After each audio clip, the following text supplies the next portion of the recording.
Well, we're back again. Mm-hmm. I'm rare coin expert Walt Durham, Industry veteran Ben Parker and we are the coin guys from from Texas. Texas. Absolutely. Yes. Today we're talking about the Fairmont Gold Collection. Yeah. In case you were in, what did you say earlier?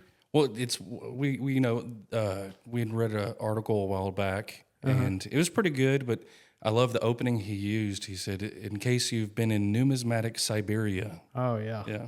yeah. Fairmont Collection. A lot of people either love it or hate it, or so that's that. I actually sound better this week over the allergies, I guess you would say. But man, gold's been on a run. Silver's been back and forth. Yeah. And we've had a lot of calls about copper, which is weird. Well, let's go ahead and knock out the spot prices real quick. So right now, gold's at $31.07. Silver's at $33.52. Platinum's at $9.81, and palladium's at $9.70. So actually, yesterday and today, we saw gold about, I want to say $31.30, somewhere around there.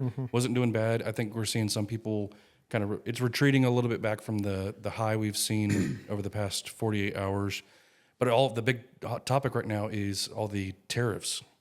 That's the hot button right now for a lot of people. So a lot of the questions that we've been getting on TikTok and stuff like that have been about tariffs coming in. So I'll just answer it here. Yes, Royal Canadian Mint products are subject to a 25% tariff, but there's a caveat. Most Canadian Mint distributors that are here in the U.S. already have a stockpile of 2025 Canadian maple leafs. So therefore, those are not affected by the tariffs. It's only the new incoming gold or silver coming in.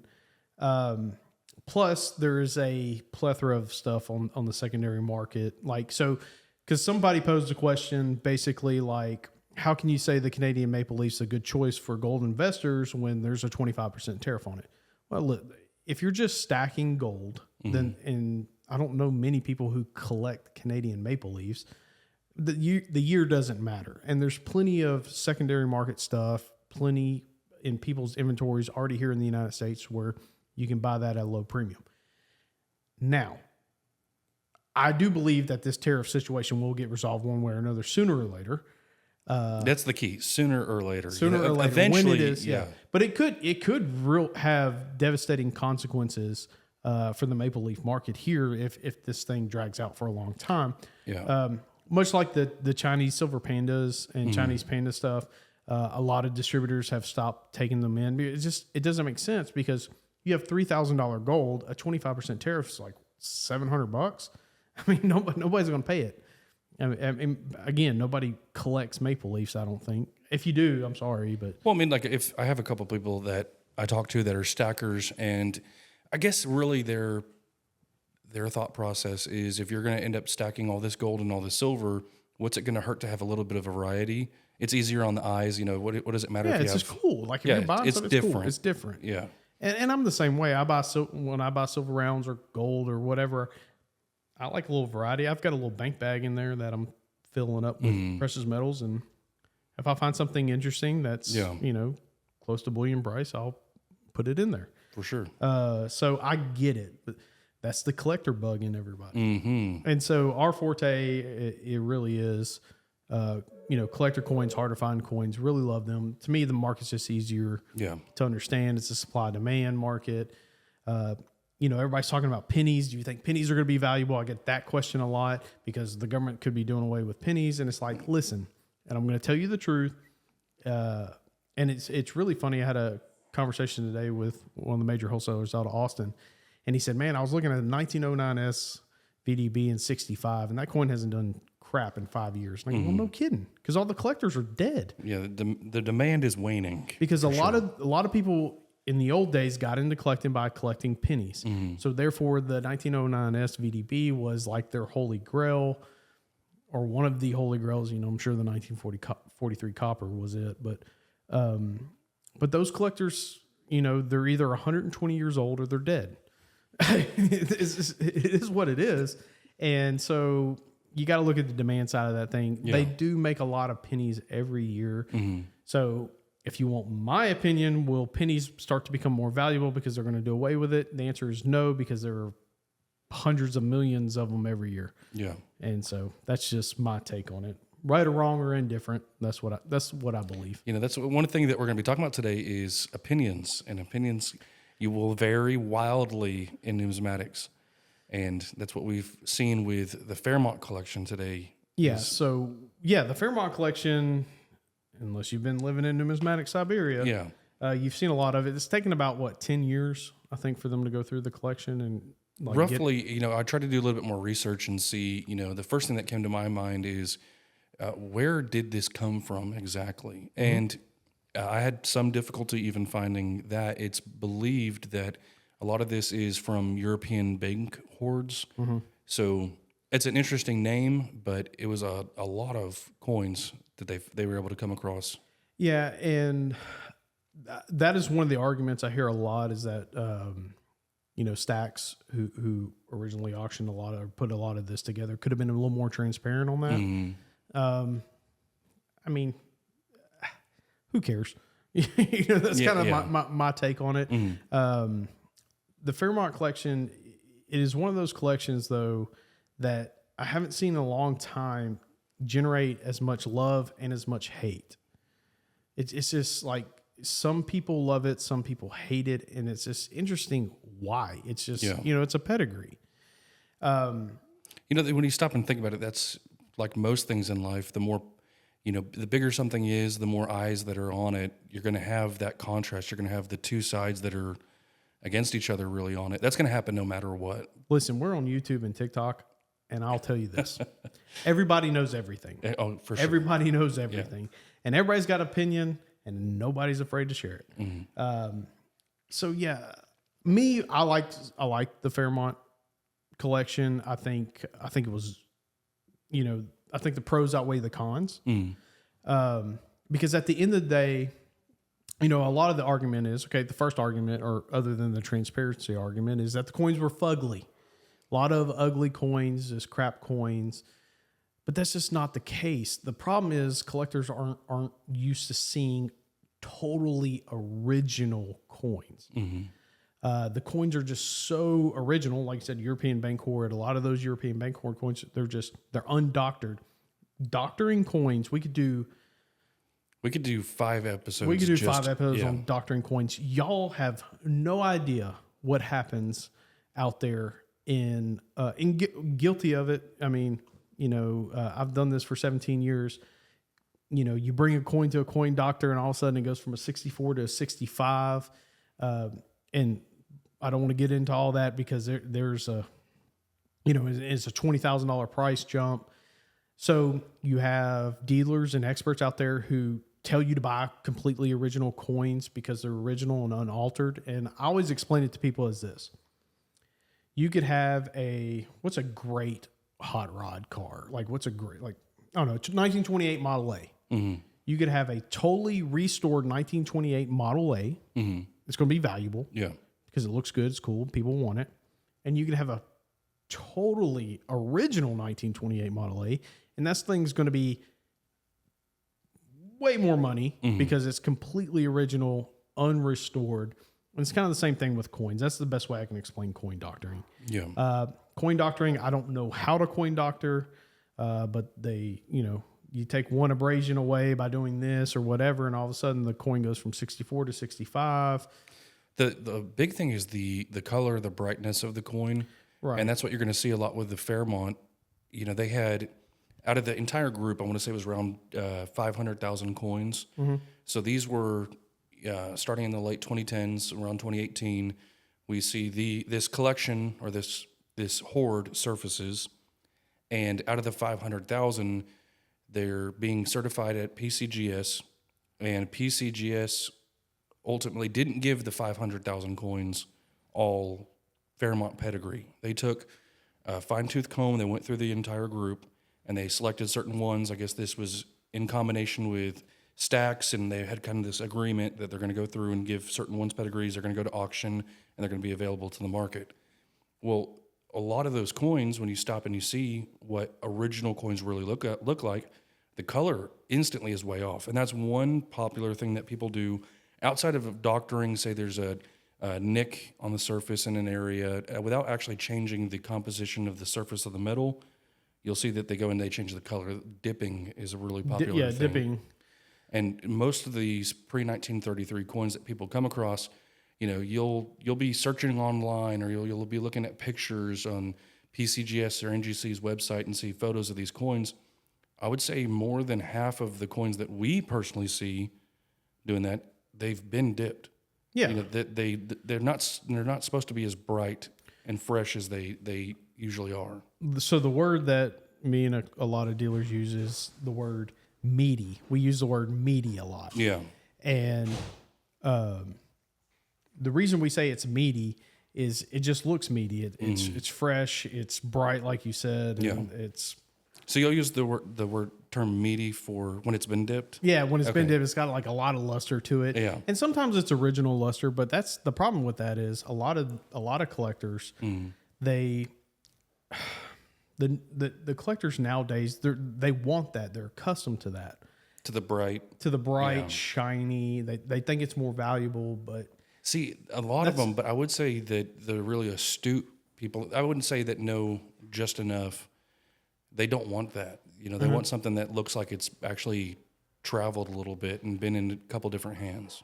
Right. And that's the correct way to think. Yeah. That's the correct way to think. I think you would say, like, that's an educated collector versus just, you know, we have customers who are just like, oh, I don't like this $10 Liberty. It's just, you know, it's just dull. And it's like, I mean, it's from, 1879. It is.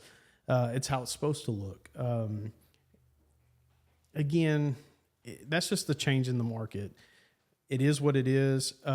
So therefore, I do think that these fugly coins will become more valuable in the future. They're totally original. I mean, and the more and more research you do in it, you'll start to appreciate the crusty gold. Yeah. And the dirty, crusty gold, I think is the best word for it. Yeah. And one thing I want to talk about while we're talking about the originality of a lot of these coins is the fact that the percentage that we're seeing come back from the Fairmont that actually got CAC also with it. And that's one of the things I went and pulled up is they had a couple of different like sets that they sold at auction in April of like 22 all the way up to November of 23 was a lot of these.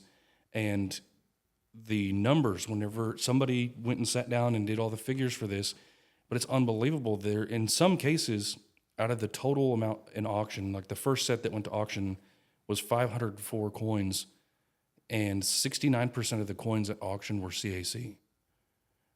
I believe that the only reason why that many coins were actually CAC pedigreed is because they were original. CAC does love originality.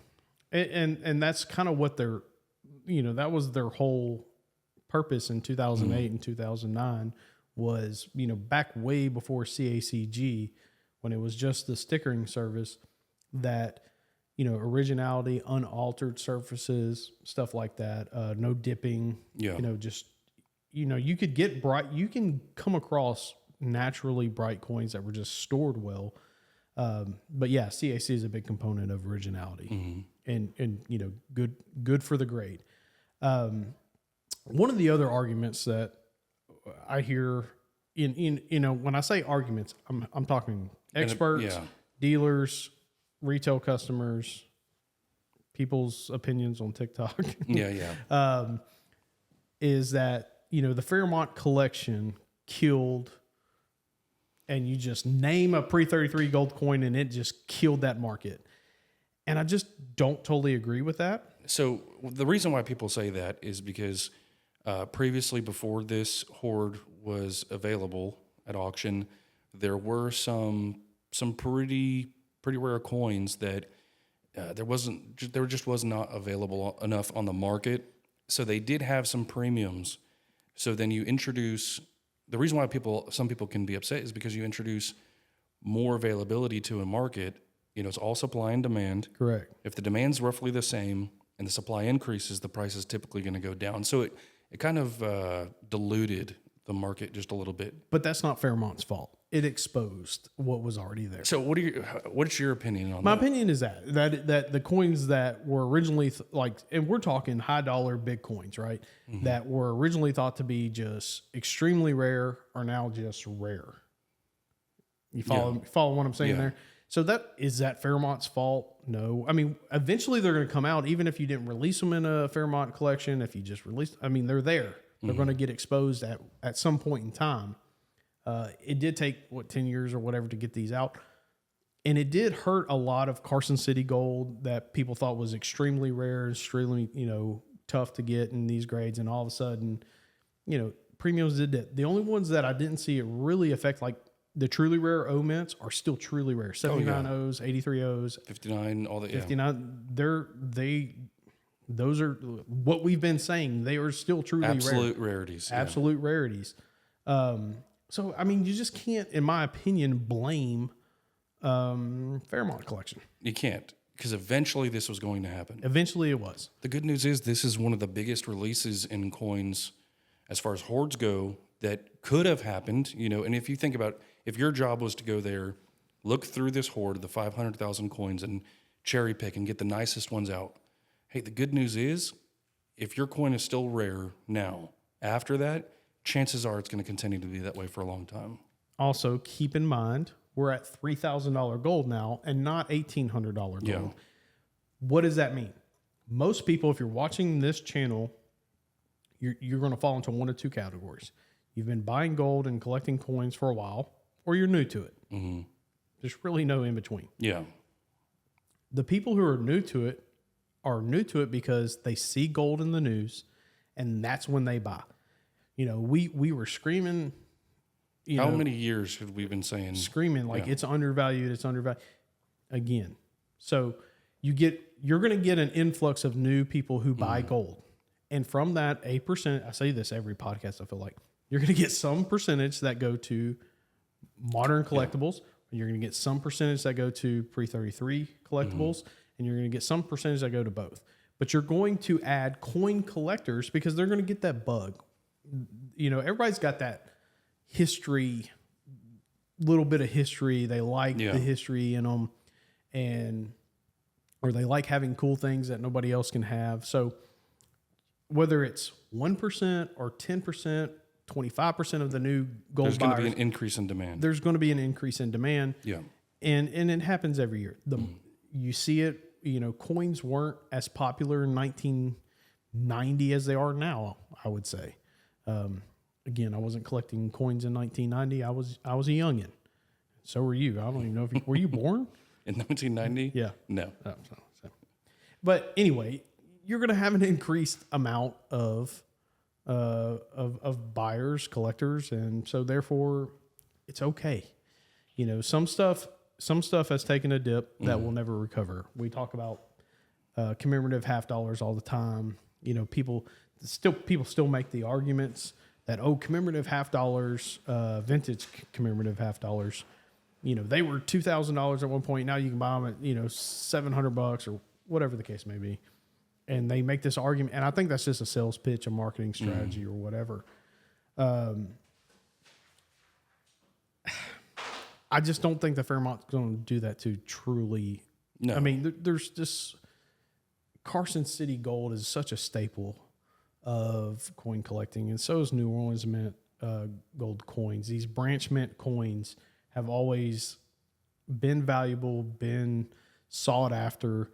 So I just don't think I don't think the long-term effects are going to be that bad. No. Even for the ones that took a hit.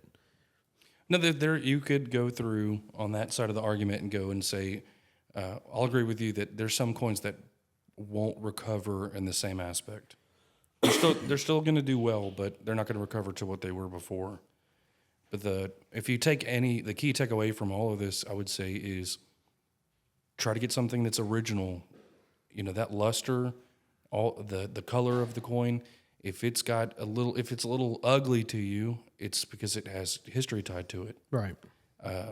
Go for that first, and then if you're going to be spending that kind of money on a coin, you want to make sure it's an absolute rarity.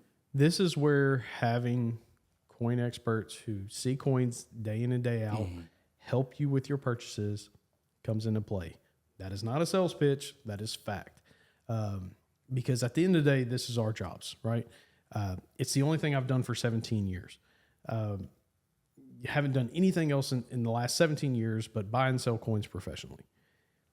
Somebody like me is going to have a greater knowledge of somebody like you who's, and I don't mean you, I just mean you. Yeah, the person. You. Who's bought coins here and there for the last 2 years. We spend millions of dollars every year buying coins. We've seen a thing or two. That's where guidance can help. And it's the same thing with your financial advisors. You know, they see things in the stock market that the average person doesn't see. Hell, Nancy Pelosi's a millionaire, you know, multimillionaire making, you know, probably less money than I make. Yeah. Which that's a whole episode we could have a conversation about. Easy, Walt. Easy. But, yeah, it's stuff like that. Having somebody who can guide you through. And that's why we focus a lot on New Orleans is because we found that market and we literally buy and sell. And it's so much easier for us to know what a 94.0 traditionally looks like versus, you know, a dipped one versus this one's a little low end for the grade, because we see, you know, over the course of 10 years, how many 94.0s do we buy? As opposed to somebody like you who may, even if you frequent coin shows and frequent auctions and go look at these coins, how many are, I mean, you know as well as I do that they don't show up as often as other coins. And so, I mean, for every 10 you see, we might see 100 to 200, maybe even 500. So lean on people who really know what they're doing. That's just my take on it. Yeah. But at the end of the day, so here's the major question is, do you recommend the Fairmont pedigree to your clients? At the end of the day, I would say with guidance, there are coins in the Fairmont collection that are absolutely worth picking up. Yeah. I would say there's probably about half that I would consider not attractive, not necessarily by the eye, but the price, because there are premiums on some of the stuff because of it is Fairmont. Yeah. But I would say, you know, if you take a very calculated, strategic approach to it, and you're going to get one or two coins for your set from that collection, absolutely. Do you think, the second question is, do you think having a coin with the Fairmont collection pedigree on it will aid in selling that coin in the future or hinder it? I think it'll aid it. I would too. Yeah. I think it's one of the most significant, you know, collections and most well known. It's recognizable. It's a brand like Nike, Louis Vuitton, Hermes, or whatever. You know, I think it does help. It's got a good story. It's not going to hurt. Yeah. Again, people said this, you know, what they're saying about the Fairmont collection, about how it hurt the market for this, that, and the other. Also, you know, said it about GSA with some of the Morgans. They also said it about the SS Republic, you know. Well, here's the thing. People love GSA Morgans. Yeah, love them. I'm sure there's people out there that don't like them, but there's some that will really love them. Right. You know, so I think it in can original only be, holders. Yeah, yeah, it can only be good. Hey, when in doubt, zoom out. Yeah. Ben's favorite saying, right? And so I think if you zoom out, I think over the long term, the Fairmont collection is going to be good. Do understand. So for you in YouTube land, do understand when you see Fairmont coins, they might not look great, but ask yourself, okay, now maybe you're a little more educated. Maybe this is what an original 1904-010 looks like. Maybe this is what a 91cc looks like originally. So just keep that in mind. Lean on some dealers who know what really, they're doing. who know what they're doing, who really see a lot of coins, and let them guide you. Guidance is not a bad thing. No. That's the whole reason we sit here and do this crap. Yeah, wise man seeks counsel. That's the thing. Right. And back in the day, the saying for coins was first buy the book. Books are kind of going by the wayside. Is more video, and you know, well, that's a whole nother subject. Yeah. But it's kind of the same principle. The people who are writing the books are the people who handled them. So just keep that in mind if you're looking for any pre-33 gold with the Fairmont Collection. If you, hopefully this opens your eyes to think, okay, maybe the coins just aren't all fugly crap coins that were just holdered. Maybe they're just totally original, and maybe it gives you a different perspective about it. Yeah. So that's all I've got on the Fairmont. I mean, I've talked my head off on the Fairmont Collection for more than I wanted to talk about for the last 2 years. Yeah, I got you. But you got anything else, Ben? That's it. All right, guys. Well, until next time.